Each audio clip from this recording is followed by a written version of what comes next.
At that time, we contacted his children's aid worker, Bob Holden, who was his worker at the time, and I don't care if he's watching and he sees his name getting broadcast. If he wants to sue me, you know what, come get me. I'm here waiting. It's an open invitation to take me to court.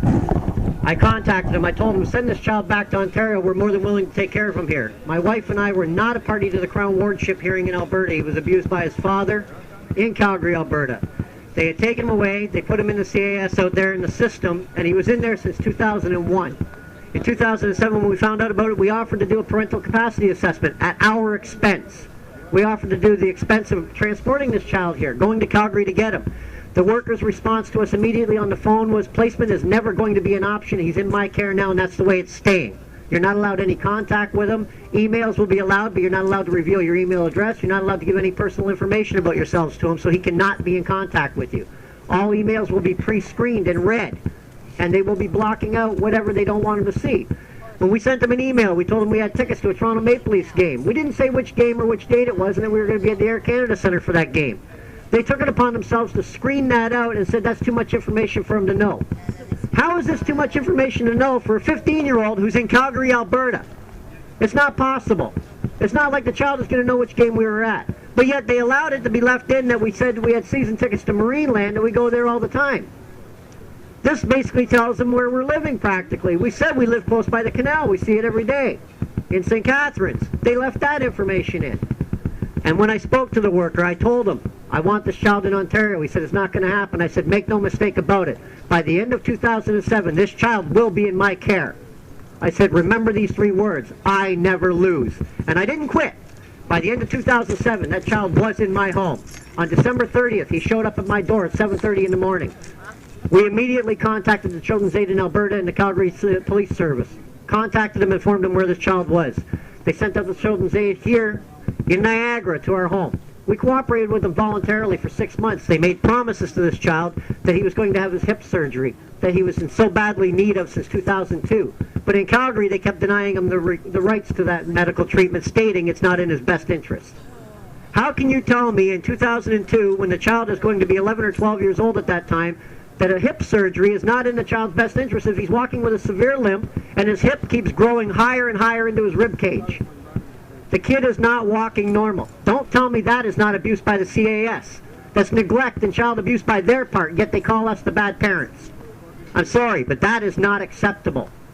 That's abuse on their part. That's neglect. You're refusing to see that child get medical treatment. If we were the ones that did that to our children, they would be taking those children away and hanging us from the nearest yardarm. Without a second thought about it. They'd be in court all over us. After we refused to stop cooperating with them, in June of 08, we told them, you've done nothing but lie to us. You've done nothing but lie to this child. You refused him medical treatment. You refused to give him counseling. You even went so far as to tell this child in 2002 his mother was dead and didn't allow him any contact. And this went on for quite some time. Well, after June of 08, I finally said enough is enough. Take me to court, get a court order, or get out of my house. I said, the fact that you haven't done so already tells me you can't get anything, and your lawyers have already said the same thing. They admitted to me in my own home that, yes, they could not get a court order based on this. They have nothing, and there's no concerns in my home. 6 months later, they received an anonymous phone call, which I ended up finding out was from my own sister. They bust down my door with 6 police officers with no warrant. They waited till 6 p.m. at night to do this because then they couldn't have to go to a court to explain to a judge why they need an apprehension warrant. They break down my door based on an allegation that I was a drug addict and an alcoholic. None of this was true. They searched my home, every nook and cranny of it, opened my underwear drawer, unfolded every pair of my socks looking for drugs, found nothing. They didn't have the police doing this. The police had the Children's Aid Society doing this because they didn't have a search warrant. If this was a criminal act, the police couldn't do this. So because they couldn't do it, they get the Children's Aid Society to do it for them. They're nothing more than a tool for the police service themselves. All they found was the house was not completely spotless. It was a little dirty. Yeah, my wife just gave birth 3 weeks earlier. The doctors told her nothing strenuous, so you don't hemorrhage. That was fine. The house was not a hazard. The house was not a safety concern for the child. He was 3 weeks old. What's he going to do? Climb out of his playpen or out of his crib? That's not happening. We went to court. They apprehended him. 4 days later, we went into court. Fortunately, I was smart enough. I had a good lawyer. I had him file papers for an immediate motion for the return of the child 4 days later. I went to the doctor. I stuck out my arm. I said, test me for every drug you can find known to man. I want a report on it. I took that into court with me. When we went to court, they told the judge, Your Honor, this was never about drug abuse. This was never about alcohol abuse. This was about his mental health and well-being. The judge looked at him and said, the hell it wasn't. I'm looking at the police report. You told the police you needed into this home because of drug abuse. You found nothing. I came in with doctor's notes. I came in with medical records from my doctor to prove this was all a lie. They then changed the story in court because all these records were brought forward. They wanted the child still in their care. We got an order from the judge to return this child. The children's aid worker who apprehended him defied that order and said flat out, I am not returning this child to the home. I don't care what the judge said. They had to get other workers to bring this child to the home. When they apprehended this child, they apprehended him while my wife was still breastfeeding. They had 6 police officers arrest me and throw me in the car with no charge. Without charge, I was held and detained in a car while they kidnapped my son, ripped him out of my wife's arms, told my wife, your husband has been arrested, he's going downtown for a long time, and you're never seeing this child again. And they did this all in the presence of my 16-year-old stepson. And you're telling me this is not abuse. Now, if the child was in such need of care and protection, why did they allow the 16-year-old who is already a crown ward of the Children's Aid Society to remain in this home? Nobody has failed to answer that question to this date. And all they did was get a court order, and it was nothing more than a backdoor order to keep coming in the home asking questions about the 16-year-old. The first 15 minutes of every visit. And before they had this protection order and the supervisory order, they were out every single week like clockwork without fail. Once they had the supervisory order, it became in effect in May of 2009 on the advice of counsel going and making this deal with them against my wishes. They've come out a total of 5 times to my home. 5 times, that's it. And you're going to tell me this child is in such need of great protection.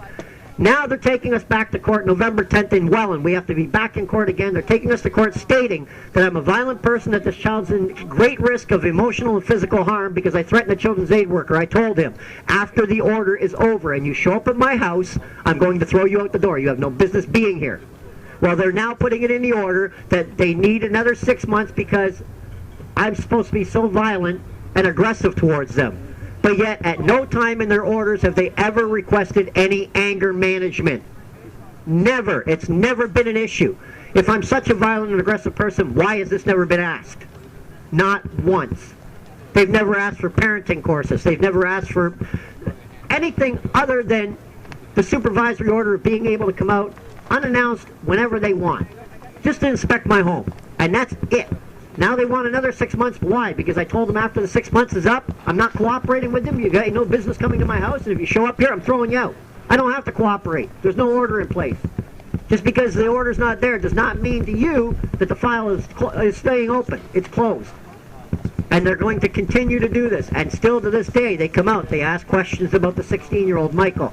Every time they come out. They came out, they said, we got a report from your son's school about physical abuse in the home or physical discipline in the home.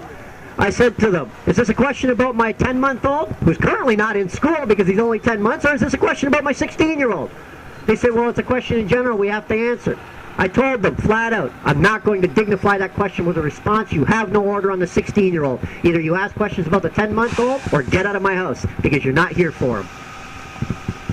Everybody needs to understand your rights. You do have the right to refuse. Unless there is a court order, you don't even have to let them through your door. And I would advise everybody to not answer any questions unless there is a court order. If they could get the court order, they wouldn't be knocking at your door. They'd already be in the court asking for an apprehension warrant.